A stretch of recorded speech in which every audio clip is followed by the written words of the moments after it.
Buenas tardes a todos, vamos a continuar.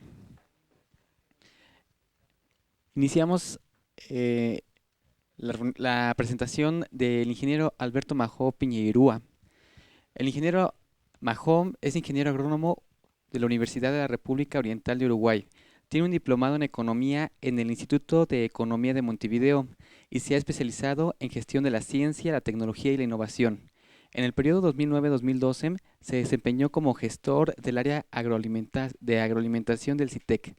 Es también asesor de la Dirección de Coordinación Internacional y Proyectos del Ministerio de Educación y Cultura, República Oriental de Uruguay, e integrante del equipo ministerial para el diseño e implementación de proyectos de creación del Museo de Ciencia en Uruguay.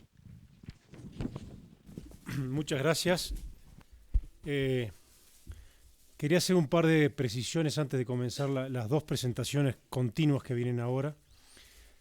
La primera es que en realidad es una sola presentación que la voy a fraccionar en dos, por lo cual si de la primera presentación se quedan con gusto a poco, tranquilos que en la segunda vamos a completar un poco el panorama.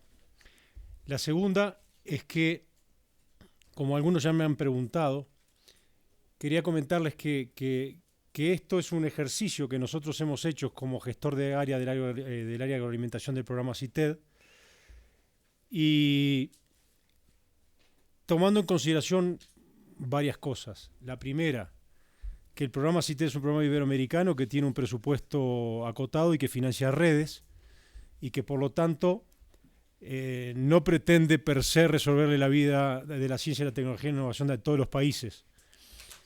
Y la segunda es que parte del supuesto que muchos de los temas que vamos a discutir son encarados por diferentes instituciones nacionales.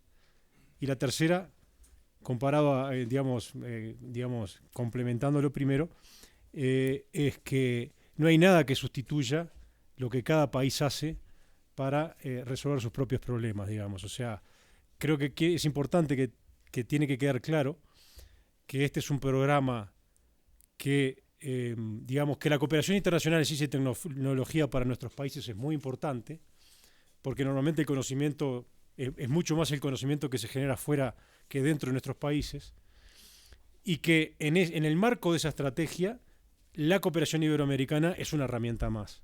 Entonces, con esas precisiones que voy a pasar a comentar lo siguiente. Ya se ha hablado bastante, pero vale la pena que nos concentremos en estos tres conceptos. La primera es que el sector agroalimentario ha sufrido una transformación muy profunda y que todavía está sufriéndola y va a seguir hacia adelante, donde los mercados externos han influido decisivamente en la dinámica exhibida por varios productos. Lo segundo es que la evolución del sector agroalimentario ha derivado hacia una enorme complejidad cada vez mayor, donde cada vez pesan más los servicios conexos y la industria, digamos, ¿no? En la construcción del valor. Y que además ha estado crecientemente integrado a los mercados locales e internacionales. Y por otro lado, y esto sí que va a ser objeto de la segunda presentación, nuestra comunidad científica y tecnológica en varios campos del conocimiento ha ido incrementando sus capacidades en diferentes disciplinas y áreas del conocimiento. O sea, la América Latina que hoy vamos a analizar, a pesar de que esto es iberoamericano, pero como España con la Unión Europea tiene bastantes defensas, me voy a concentrar en América Latina, que no tenemos Unión Europea y que vamos avanzando como podemos, ¿no? Pero digamos, no es la América Latina de hace 20 años. Claramente hace 30 años que se está invirtiendo en ciencia y tecnología, es escaso, pero es creciente, y nuestras economías han tenido una evolución que todos conocemos. Lo primero que quería comentar era cuál es el escenario mundial en el cual se han encontrado el sector alimentario en los últimos años, ¿no? La primera cuestión a tener en consideración, y lo vamos a ver ahora más adelante, es que en los últimos años la tasa de crecimiento de la economía mundial ha sido significativa. Lo segundo es que en ese crecimiento que ha sido significativo, en los últimos años el patrón de crecimiento ha cambiado. Los países en desarrollo crecen más que los desarrollados. Lo tercero, y en base un poco a esto, la demanda por alimentos ha sido creciente. Y eso ha ido acompañado de una mayor urbanización e influencia occidental en el consumo de alimentos. Crecen los países en desarrollo, crece fundamentalmente Asia, crece la demanda por alimentos y además cambia la forma en que la gente se alimenta. O sea, la gente sustituye el arroz por el pan, sustituye las grasas vegetales por los animales o aumenta el consumo de proteína animal, particularmente las carnes rojas.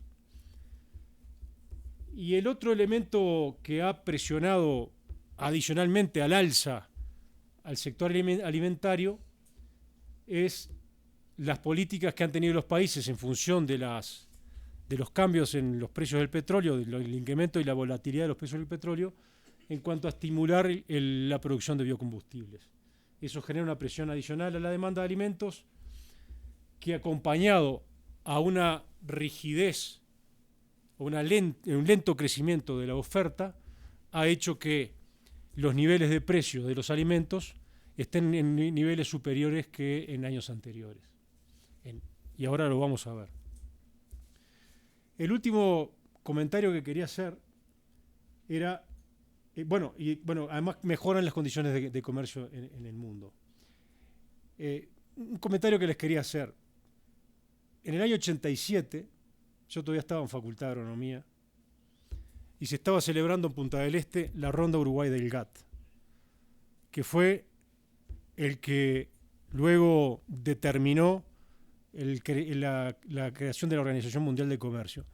¿Cuál era la preocupación fundamental de los países productores de alimentos en aquel momento? Los subsidios a la agricultura, particularmente de Europa y Estados Unidos.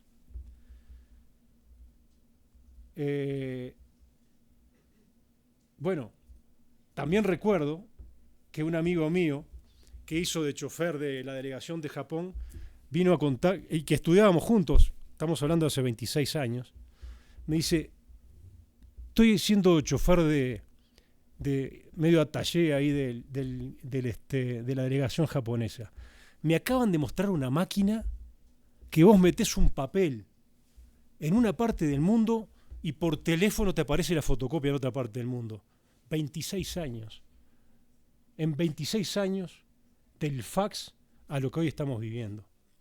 En 26 años de preocuparnos porque los países centrales no subsidiaran los productos alimentarios a un esquema en el cual sigue existiendo el problema, pero sin embargo el mercado se encargó de dejar de hacer que ese sea un problema central de las negociaciones internacionales. Y eso también ha determinado la situación actual, algunos cambios que tal vez vale la pena que nuestros economistas empiecen a plantearse, porque este crecimiento mundial de la economía, particularmente con el crecimiento de los emergentes y la situación actual, está cambiando un poco también dónde poner el énfasis, ¿no? Porque antes se decía, América Latina no puede producir más alimentos, tiene que hacer computadoras o tiene que hacer cosechadoras. El sueño de la política industrialista, ¿no? Antes el perfil era los países centrales, industriales, con altos niveles de innovación industrial, y nosotros produciendo alimentos, los pobres, que no incorporamos innovaciones industriales. Ese era un poco el esquema en el cual nos planteábamos. Hoy eso se ha roto porque las inversiones industriales, ¿a dónde van? A donde hay salarios bajos. Asia, fundamentalmente, y Europa del Este. Y los países de América Latina, la mayoría de los países de América Latina, crecen a caballo de la producción de los alimentos. Entonces, la primera reflexión que quería decirles es,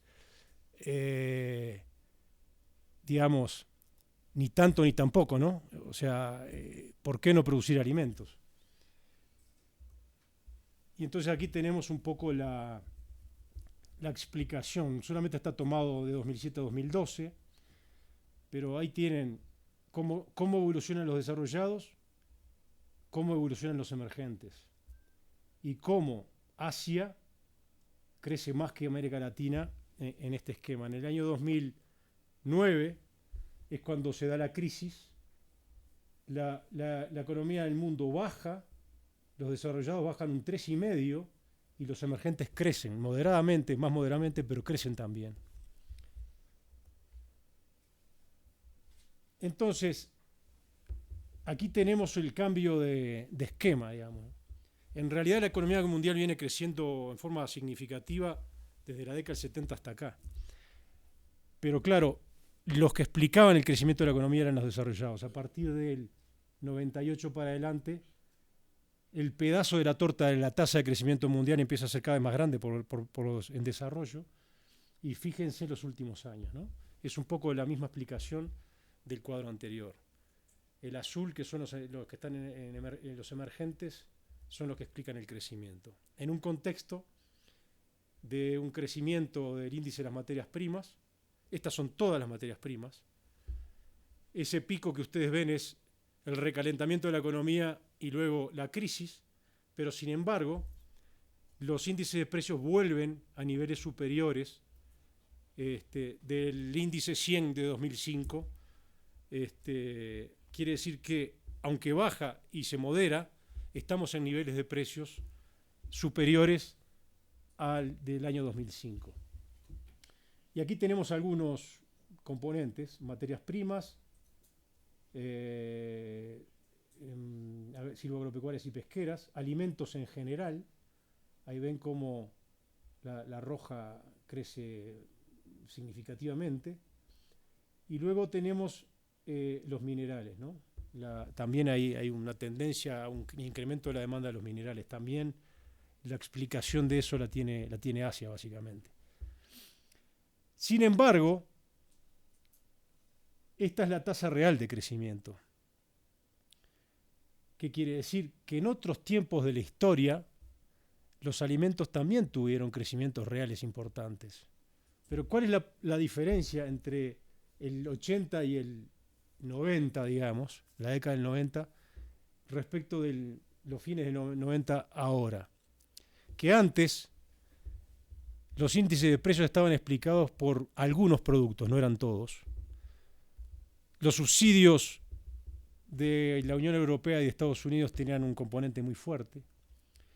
Y ese descenso que se va dando hasta los 90 se explica por el aumento de las existencias de alimentos y porque por la caída de la Unión Soviética, los países de Europa del Este reducen sus inversiones en agricultura y por lo tanto van acompañando esa reducción de los precios. A fines de los 90, lo que empieza a haber es un crecimiento del comercio mundial y con tasas de crecimiento reales donde prácticamente todos los productos agropecuarios crecen, sin excepción. Entonces, a eso hay que agregarle lo que hoy hablábamos, el incremento de la producción de biocombustibles. Y bueno, y esta es una variante de los anteriores, donde ahí aparecen algunos rubros, ¿no? Otra vez los alimentos, maíz, arroz, aceite de soja, el ganado vacuno y aves, y trigo. En todos los casos los índices de precios con tendencias superiores. La carne vacuna crece más moderadamente, pero crece. Y el sector avícola crece, pero más moderadamente. Un poco la explicación es que la oferta de producción avícola reacciona fuertemente en gran escala y es los que tienen una tendencia superior de crecimiento en la producción. Tanto la carne avícola como la porcina crecen más que la vacuna. Los ciclos biológicos, la escala de producción, la tasa de conversión de alimento a carne es lo que explica lo que pasa en esas carnes. En el caso del maíz, el maíz crece porque va el consumo humano porque va el consumo animal y porque va a biocombustibles. Y por eso es tan significativo ese incremento. Mientras que el arroz prácticamente va todo a consumo humano. Y bueno, y el trigo lo mismo. Entonces ahí tienen un poco cómo se comportan algunos alimentos, digamos. Y aquí tenemos algunas cosas interesantes para mirar. La primera es cómo se mueve en producción neta de alimentos por región. Y fíjense, América Latina, África, Europa y Asia, cómo crecen. También América del Norte, ¿no? Tienen crecimientos significativos de la producción. Retengan esto un minuto y vamos a esto. Consumo de alimento per cápita. Miren Europa y Asia Central, Asia, per cápita, o sea, multiplíquenlo por todos los chinos y todo el sudeste asiático, ¿no? América Latina también crece, porque América Latina al incrementar la economía también crece el consumo por habitante. Sin embargo, el resto de los países, y África subsahariana crece. Sin embargo, el resto de Europa Occidental se mantiene, Oceanía baja y América del Norte baja. De alguna manera esa ecuación determina que América del Norte y América Latina sean los que más aumentan la exportación de alimentos, mientras que Oceanía se mantiene y el resto de las regiones o tienen crecimientos moderados o tienen tendencias a la baja. El contexto del comercio mundial. Alimentos y productos agropecuarios. Ahora vayamos un poco a América Latina. Es una región que varía. Esto lo tomé de este documento que utiliza un concepto de participación de las importaciones en la oferta de alimentos, ¿no? Y ahí ven los que son netamente exportadores, como por ejemplo el caso de Uruguay, el caso de Brasil también, aunque ese pedacito de Brasil del 10% multiplicado por todos los brasileros es mucho Brasil importando. Bueno, Venezuela, que tiene una tasa de importación de alimentos importante, Nicaragua, México, etcétera, ¿no? Aquí se me colaron algunos de América Latina que no son ni digamos hispanohablantes, pero lo importante era mostrar que bueno, que esas tendencias mundiales también repercuten de una manera distinta en nuestra región. El otro elemento que quería mencionarles es que el sector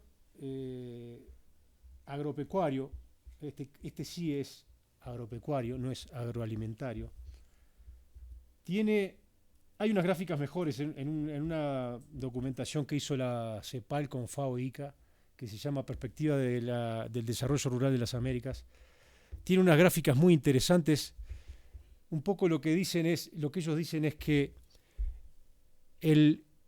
cuando la economía crece moderadamente, el PBI agropecuario crece más que la economía. Y cuando la economía crece significativamente, el PBI agropecuario crece a tasas un poco más moderadas. Tal vez este gráfico no lo muestra tan claramente. Ahí muestra unas gráficas por las diferentes regiones. Esto prácticamente pasa en toda América Latina, salvo en el Caribe y un poco en Centroamérica, pero en el resto este comportamiento se da. Y el otro comportamiento que se da es que el PBI agropecuario es menos volátil en su variación que el PBI global. Y aquí tenemos la participación de productos agrícolas y alimenticios en el valor total de las exportaciones. Y fíjense cómo en el periodo 2006-2008, que es donde afecta la crisis, la agricultura se comporta mejor que el resto de la economía, particularmente la manufactura y los minerales, ¿no? Uno es el periodo 2003-2006 y el otro 2006-2008. Esto viene acompañado a su vez por un importante cambio en la productividad de los factores. Esto es cómo se comporta el mundo, digamos, ¿no? Tenemos el regadío, que es el de abajo, el siguiente son nuevas tierras. Fíjense que en la década del 60 el peso grande lo tenían la aplicación de insumos y en segundo lugar las tierras nuevas, mientras que en el periodo 2001-2009 el peso grande lo tiene la productividad de los factores, la utilización de la combinación de los diferentes factores que explican la productividad. Este es mundial, pero si vas a los países emergentes, el comportamiento es similar, salvo que las tierras nuevas es un poquitito más grande, y probablemente en América Latina, que no está el dato, pero explique un poquito más, porque sobre todo por el lado de Brasil, como ustedes saben, hay un incremento importante del área agrícola. Entonces, un poco esto era lo que quería mostrarles de cómo se comportó el mundo en términos generales. Y por otro lado, ¿cuáles fueron los cambios? Hay un trabajo que también se los dejo, que elaboró un equipo que está trabajando en la Universidad Católica. Yo tomé un poco de eso, pero le complementé algunas cosas, que se llama Transformaciones en el Agro Uruguayo, y listan un poco por dónde estuvieron los cambios. Entonces, verdad que si cada uno de ustedes trata de pensar un ejemplo en cada uno de estos campos, seguramente le traerá ejemplos concretos, ¿no? En el área de genética y biotecnología, yo le agregué biotecnología porque este documento decía genética solamente. Claramente el mejoramiento genético en todas las especies o las principales especies de importancia comercial ha sido muy importante, con mejoramiento genético tradicional o con la incorporación de transgénicos. Acá no es interesante solo discutir los cambios en el tipo de mejoramiento genético. Y después la industria biotecnológica que ha impactado fuertemente tanto en la parte de genética como en la parte que tiene que ver con el desarrollo en los campos de diagnóstico o control de plagas y enfermedades. Y también en los productos veterinarios. Seguramente se espere para los próximos años, dado la acumulación de conocimiento que tiene nuestro sistema institucional y también de las novedades que vaya sacando el sector privado, este campo es un campo de crecimiento significativo. Hace 2 años yo estuve en Embrapa, en el Centro de Recursos Genéticos en Brasil, en Brasilia, y ellos tenían en puerta una serie importante de especies en cartera, digámosle, que están por salir al mercado, en diferentes tipos de especies, frijol, cerealeras,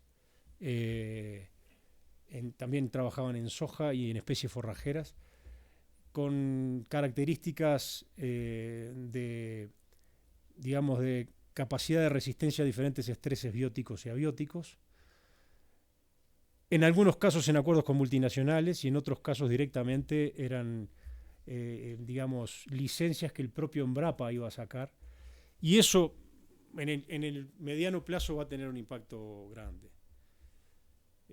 Seguramente ustedes estarán pensando lo que está pasando, lo que pasó con la soja, ¿no? Esta especie resistente al glifosato. Bueno, Embrapa ya está seleccionando un montón de variedades resistentes a otro tipo de herbicidas, porque ya la resistencia al glifosato está empezando a ser importante. Entonces, como las instituciones, tanto públicas como las empresas privadas, están permanentemente en la búsqueda de nuevos materiales genéticos para adaptarlos a las diferentes condiciones. En el campo de los agroquímicos, también ustedes lo saben, hay mejores resultados en relación al costo, porque mejora la efectividad de la aplicación, porque son más eficientes los equipos. Y estas empresas están haciendo esfuerzos permanentes en la investigación y desarrollo para proveer de biocidas. O sea, aquí es importante comentar que cuando hablamos de innovación, las innovaciones impactan o dentro o fuera del sector o del complejo o de la trama productiva, pero en definitiva termina teniendo impacto en la misma, digamos, ¿no? El otro tema es el que los decía, hubo un efecto de la caducidad de la patente del glifosato que determinó el uso masivo el Roundup, que permitió la reducción de costos de los combustibles y también la aplicación generalizada de la siembra directa, que ha permitido la reducción de la erosión de los suelos. En México le llaman solución faena, el Roundup. por si la gente. Hay toda una discusión del tema de la erosión de los suelos con respecto a este punto, pero el tema no es tanto lo que se aplica, sino cómo se aplica. La tendencia, como los costos se reducen, la tendencia al monocultivo es lo que ha determinado que las productividades bajen o que los suelos se vean afectados. Si se mantuvieran, como se mantenían en el pasado, la rotación de cultivos con praderas, y particularmente praderas artificiales que fijan nitrógeno y determinan un incremento de la materia orgánica en los suelos, ese fenómeno o algunos fenómenos que se han detectado de erosión de los suelos no se daría. Entonces, a veces la discusión no es tanto la aplicación de una técnica o de una tecnología o de un producto, sino cómo se manejan los sistemas productivos, ¿no? En la parte de maquinaria, todos lo sabemos, ¿no? Muchos de nosotros hemos manejado tractores con, digamos, manubrio mecánico, digamos, y luego pasamos al hidráulico, entonces ya empezamos a arar con un solo dedo.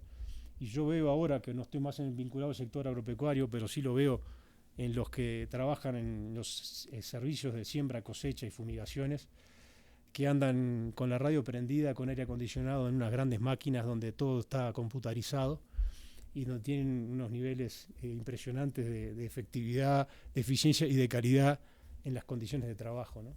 Que nosotros no lo teníamos cuando lo hacíamos. Y además la maquinaria es cada vez más específica y tiene más competitividad por el tema de mejoras labores y más eficiente. La aplicación de las TICs, lo que hoy les comentaba, ¿no? Del fax hace 26 años al día de hoy, con el manejo generalizado de celulares, acceso a internet, que uno puede hacer consultas al mercado, puede hacer consultas a los proveedores, hacer consultas en el campo, hacer consultas en las condiciones climáticas, lo que te puede permitir cambiar las decisiones de en qué chacra o en qué región entras y salís o qué tipo de laboreos se hacen. La mejora en el control de las operaciones y todo lo que tiene que ver con, bueno, y el GPS como una gran herramienta para mejorar la precisión, ¿no? Entonces, estos son cambios que nosotros los tomamos, vivimos con ellos, pero no nos detenemos a mirar qué impacto han tenido en la productividad. Esa productividad, los factores que vieron, está explicada por el enorme cambio que ha habido en las diferentes herramientas. En el campo de la logística, yo puse en algunos casos, porque nosotros nos quejamos mucho en Uruguay que el incremento de la producción es muy significativo y también de la productividad, y no estamos reaccionando con la suficiente energía en materia de infraestructura, de logística, de puertos, de diseñar nuevos sistemas de transporte, que eso también abarataría, como es el ferrocarril, etcétera. Y hay algunos cambios importantes también en el manejo. Por ejemplo, el simple hecho del silo bolsa, del almacenaje en campo, cómo ha facilitado, mejorado el manejo, la organización y la calidad de los almacenajes de los productos. En el campo de la agronomía en general, nuestros países han tenido un incremento significativo del conocimiento en diferentes campos. Algo de esto seguramente discutamos mañana con los sistemas de innovación, pero está claro que las adaptaciones locales que han hecho nuestras facultades de agronomía, nuestras EMBRAPAS, nuestros INIAS, nuestras instituciones que trabajan en sistemas, en lo que son adaptaciones a las innovaciones incorporadas en productos comerciales, al manejo de sistemas productivos, en diferentes ambientes climáticos, a todo lo que tiene que ver con el manejo de suelos y el manejo de la fertilidad, la gestión del agua, otra vez todo lo que es la combinación del uso de especies y variedades, también en la alimentación y en la nutrición animal, en los aspectos sanitarios y el tema del manejo de las plagas y las enfermedades. En la fase comercial e industrial también ha habido cambios, particularmente tecnologías vinculadas a la inocuidad y calidad de los alimentos, todo lo que tiene que ver con los manejos post cosecha y dentro de las plantas, todo el tema de la trazabilidad que se está generalizando y que, si bien tiene una organización más bien en la fase primaria, está teniendo impactos muy grandes en el valor que se le da a los productos y en la importancia que tiene la industria y el comercio para colocarlos en el extranjero o también a nivel local. El uso de estándares de producción en base a diferentes tipos de mercado, los nuevos métodos de conservación de alimentos, atmósfera modificada, frío, etcétera, la automatización de los procesos y esta nueva tendencia que hay de agregarle valor a los alimentos en función de características especiales que tengan que ver con atacar algunos aspectos vinculados a la prevención de enfermedades o aspectos nutricionales de algunas poblaciones específicas, ¿no? Hoy se les llama alimentos funcionales, pero bueno, son aquellos alimentos que tienen algunas características particulares que permiten colocarlos con objetivos particulares. Entonces, y por último, quería comentar algo que tiene que ver con este diplomado y que a mi criterio explica el éxito o no éxito del funcionamiento de las empresas o de los sectores. Y es el tema de la gestión y de la organización del negocio.